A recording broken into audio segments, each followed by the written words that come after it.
But it's not what you might think that Tom Selleck was given a life sentence for.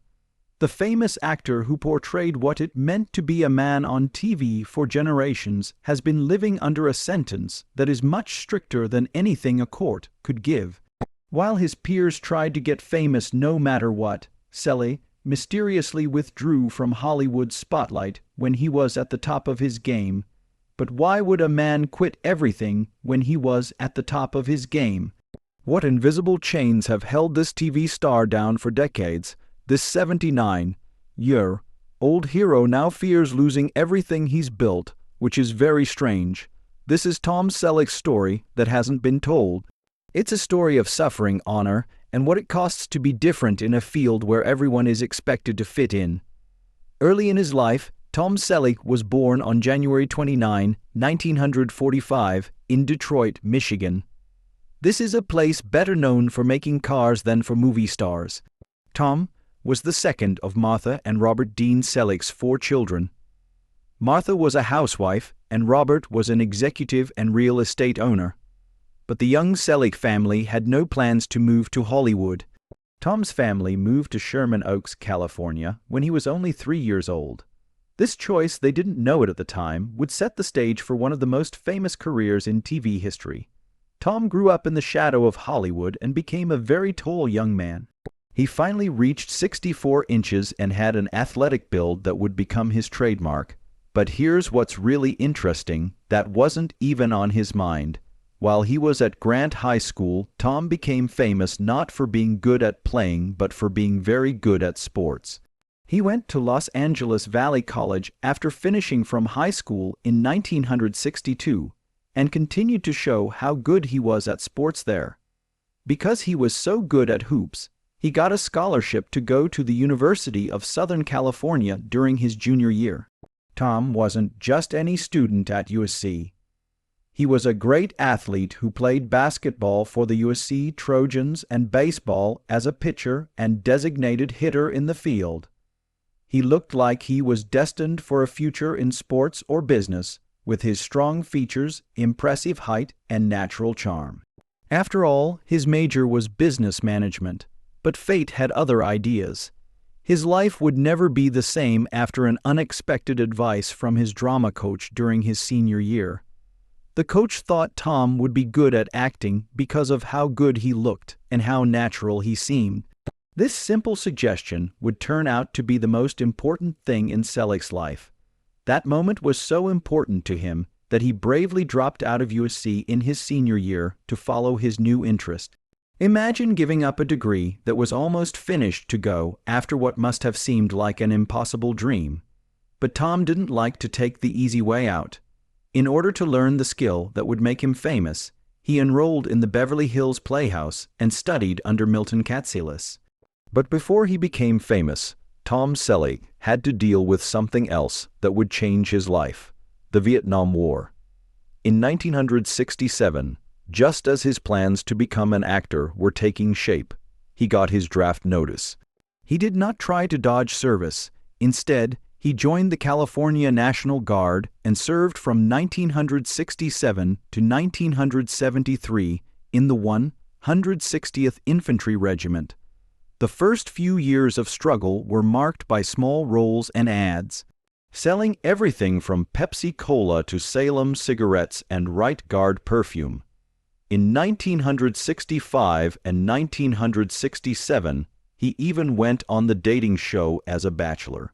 It's hard to believe that the man who would become Thomas Magnum used to be just another good-looking actor trying to stand out in the cutthroat world of Hollywood. Tom didn't become famous all of a sudden, which is something most people don't know. It was a long, hard climb that was punctuated by turns down and small parts that barely paid the rent. But something was changing during these hard years. His whole career would be marked by his strong work ethic and sense of right and wrong. He had no idea that these traits would soon be put to the final test. After years of hard work, Tom finally got his big break when he got a recurring part on the Rockford Files as the charming and smart private investigator Lance White. He wasn't a star yet, but this was a start and a chance to show off his skills to more people. He looked tough and like he belonged in the outdoors, which made him a natural for action plays and westerns. This set the stage for an important part of his career. Tom got a big part in his first western movie, The Sackets, which came out in 1979. He shared the screen with Sam Elliott and Glenn Ford, two famous western actors. This was his first song in a style that would hold a special place in his heart for the rest of his career. These parts helped him build his resume, but they weren't making him a star yet. Not many people talk about the fact that Tom had shot 6 other TV pilots before Magnum P.I., but none of them sold. He tried 6 times to get the part that would make him famous. There were 6 letdowns. Can you imagine how determined someone would have to be to keep going after so many close calls? But sticking with it pays off. After many unsuccessful auditions, Tom finally got the part that would change his life in 1980. Thomas Magnum shows up in Magnum P.I., but this is where the story goes in a strange direction. One that shows what kind of person is hiding behind the beard. The lead part in a small movie called Raiders of the Lost Ark came up just as Tom was about to start filming Magnum P.I. This is the part of Indiana Jones that would make Harrison Ford famous all over the world. It was the chance of a lifetime, a surefire way to become a movie star. There was just one catch. In a business known for broken promises and contract disputes, he had already signed a deal with Magnum P.I. Many artists would have found a way out, would have left for a better chance. Not Tom Selleck. He kept his promise to Magnum P.I., even though he knew what he might be giving up. Unfortunately, a writer's strike made the shooting of the Magnum pilot take longer than planned by over 6 months. That time would have let him film Raiders after all. How could he have known that, though, choosing honesty over chance would become a theme in Selleck's whole career?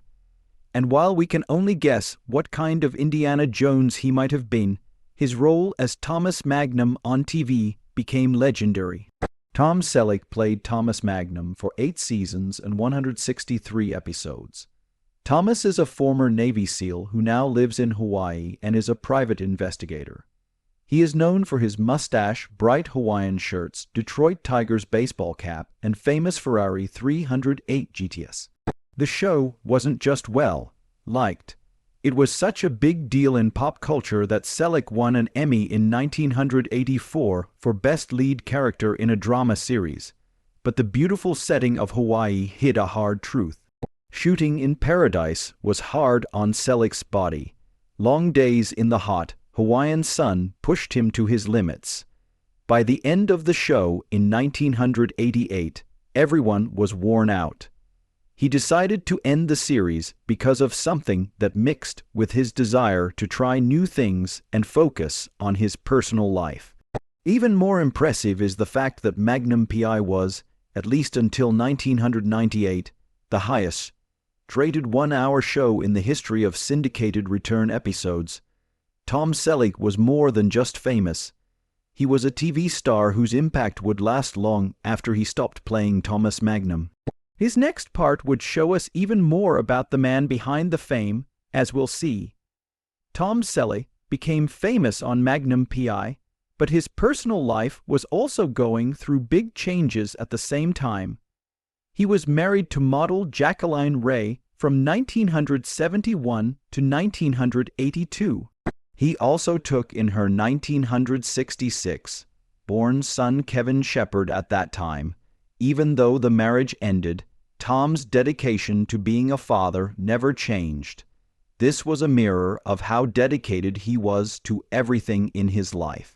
However, Tom's life would never be the same again while he was shooting the World War II movie Lacier in England in 1983. There, he met dancer and actor Gilly Mack and began dating her. They ended up in a relationship that lasted much longer than any of his on-screen relationships. As the last season of Magnum P.I. was coming to a close in August 1987, Tom and Jill got married in a wedding that says a lot about the man. During a time when famous weddings were big news stories, they kept the press from seeing their nuptials for almost a month. Even at the height of his fame, Tom chose private over attention, which would become a guiding principle in his life. The next year, on December 16, 1988, their daughter Hannah Margaret was born, which was another blessing. There was a reason Tom picked this moment to make another life-changing choice, the end of Magnum PI and the start of being a dad to a new baby. Tom bought a 63-acre avocado ranch in Hidden Valley, California, in 1988. Dean Martin had owned it before. This was more than just an investment in real estate. That was his intention. He was making a life for himself away from the constant light of Hollywood. But don't think that his desire to be out of the spotlight means he wants to give up on his job. In the late 1980s and early 1990s, Tom continued to make a lot of great movies. The biggest movie in the United States in 1987 was 3 Men and a Baby, which he was in. In 1990, he played the lead role in the Western movie Quigley Down Under, which many people think is just as famous as his role as Thomas Magnum. But what's really interesting about this time is how well Tom handled the tricky waters of job moves after an iconic role. A lot of artists had trouble breaking out of their defining roles, but Tom was able to add to his repertoire while still staying true to what made him great. A new generation of viewers first saw him as Dr. Richard Burke, Monica Geller's charming older boyfriend on Friends. This part also showed how versatile he was as an actor. During all of this, the ranch was his safe place. Tom found peace in simple things like working hard and watching crops grow, while many of his friends liked the excitement of Hollywood parties and being in the spotlight. He reportedly said that he would rather sweat outside than sit on a stationary bike and stare at his navel, and that he could hire someone else to do the work for less money. He didn't just choose to live this way by balancing his work obligations and personal goals. It was a way to stay alive. This is a business that is known to take advantage of people who give it their all.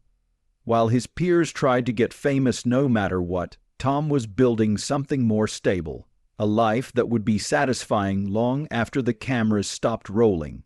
That being said, keeping this careful balance wasn't easy. We'll also find out that even Tom Selleck's perfectly planned life would have its share of problems. Tom Selleck was a quiet and honest man, but he still got into trouble sometimes. In 2015, when one of California's worst droughts was at its worst, Tom found himself in real trouble. He was sued by the Quiz Municipal Water District for reportedly wrongly moving about one. They sent 4 million gallons of water from their area to the Hidden Valley Municipal Water District. He used this water to water his banana farm. People in California were being told to use less water. At the time, this charge hit home especially hard. To stop the argument, Tom settled the lawsuit by giving the Calia's Municipal Water District almost $22,000, which was the amount the district paid for a private investigator to look into the case. This wasn't the first time Tom had to deal with unwanted attention. During his career, he's had to defend himself against media stories about everything from fake love affairs to lies about his personal life. In one very important case, a newspaper printed a story by Tom Selleck's father called Tom Selleck's Love Secrets, a piece that Tom thought about suing over because of how it made his father feel when he read it.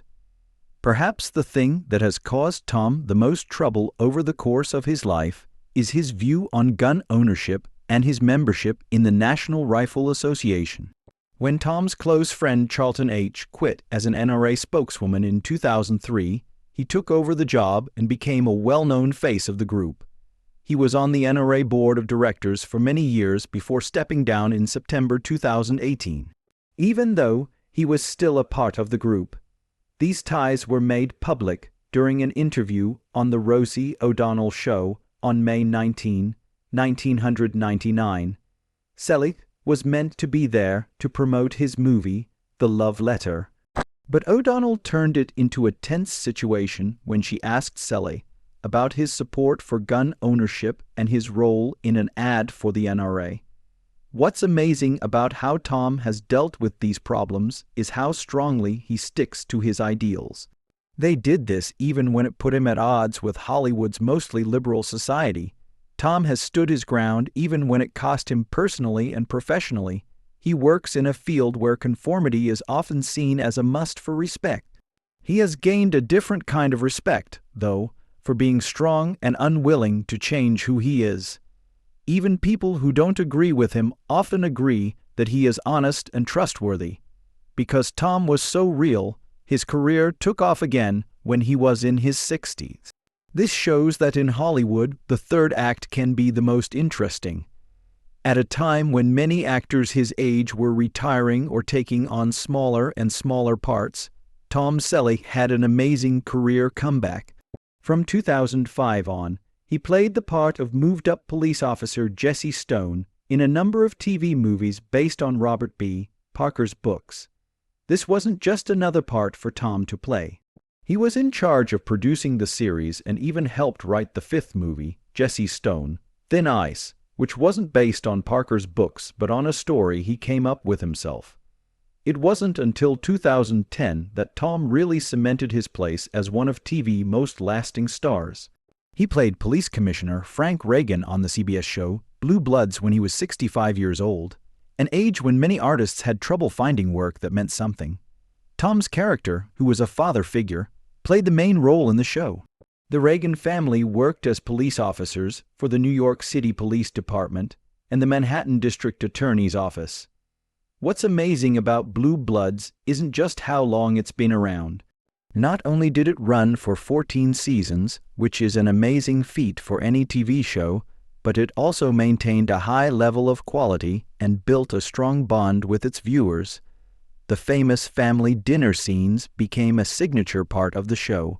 They showed how important family was to Tom and how fans saw Frank Reagan as the very model of moral leadership. But everything good has to end, and in 2024, CBS said that Blue Bloods would be ending its run. Tom and other cast members offered to cut their own pay by 25% to keep the show going, which shows how much they cared about the show and each other. This is a rare act of kindness in Hollywood, where people are usually only interested in themselves. In a very open interview in 2024, Tom talked about his worries about how he would pay his bills without Blue Bloods. When asked if he was worried about being able to support himself without the show, he honestly said that he was set for life, but that taking care of a 63-acre ranch cost a lot of money. A man who had been at the top of his field for decades said something shockingly honest. It was a reminder that even successful jobs in entertainment come with financial risks. Even with these worries, Tom's reputation is safe. Many awards, including an Emmy, have been given to him for his work in movies and TV shows. He also got a star on the Hollywood Walk of Fame in 1986. 3 years after that, the American Academy of Achievement gave him the Golden Plate Award. Now that he is writing his autobiography called You Never Know, fans can't wait to read about the thoughts and experiences of a man who has seen it all but only shared what he decided to. The book sounds like it will be just as honest and thoughtful as the man, which is a fitting end to a career built on honesty.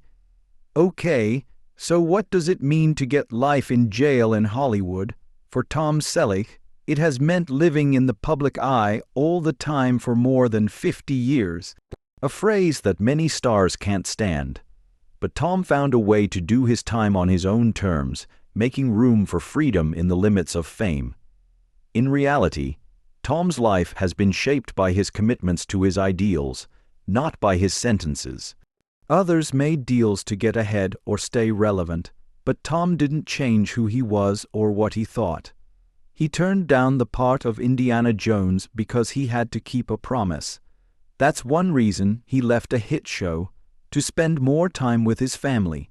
He made a safe place for himself away from Hollywood, where he could be known for something other than his fame. The most interesting thing about Tom Selleck is not that he became popular, it's that he stayed himself the whole time. There is a job that regularly changes people so much that they can't be recognized. People connect with him even more deeply than his famous beard or charming smile because he stayed true to himself. Because, as Tom himself has said, he's an old-fashioned person who doesn't belong at fancy Hollywood parties and would rather stay home and watch things grow on his ranch. He didn't make this character for the public to see. It's what he really is, and maybe that's why people keep liking him. In a world full of carefully crafted celebrity images, Tom Selleck has given something that is becoming harder to find: realness. His life shows that fame isn't the only thing that makes you successful. The life you build along with it is too. Finding the right mix between what the world wants from you and what you need for yourself is what this book is about. We end this part of Tom Selleck's amazing journey with a picture of a man who found a way to live freely on his own terms, even though he was sentenced to life in the public eye. This helped him build not only a job, but also a life. She is 79 years old, but her life is still changing and inspiring. This shows that the most interesting characters aren't always the ones on TV. Now, the next time you see Tom Selleck's famous face, remember that he is a man who decided to take the less traveled path in Hollywood. That's what made all the difference.